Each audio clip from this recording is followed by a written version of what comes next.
రామాద్రిపురంలో రమేష్ ఉండేవాడు. అక్కడ ప్రజలు చాలా మూఢనమ్మకాలు నమ్మేవారు. కానీ అది నిజమని రమేష్కి తెలియదు. అయితే అక్కడున్న పాడుబడ్ల ఇంట్లోకి రమేష్ ఒకరోజు ఉంటా అని వెళ్తాడు. అయితే లోపల వెళ్ళేసరికి నిశ్శబ్దంగా ఉంటుంది. అయితే పైకి వెళ్ళి చూద్దామని వెళ్తాడు. అక్కడ ఏదో ఉందని అనుకుంటాడు. తిరిగి వచ్చేసరికి అక్కడి నుంచి ఏదో చిన్న నవ్వు వస్తుంది.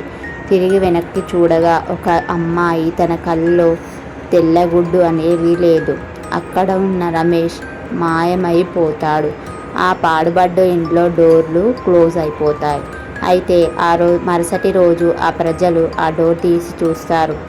నేనిక్కడ ఒంటరిగా లేను, మీరు కూడా కదా అంటారు. భయంతో ఆ ప్రజలు బయటికి వెళ్దామనగా ఆ డోర్లన్నీ క్లోజ్ అయిపోతాయి. నేను ఇక్కడ ఒంటరిగా లేను, మీరు కూడా కదా అని నవ్వులు వస్తాయి. అక్కడున్న ప్రజలు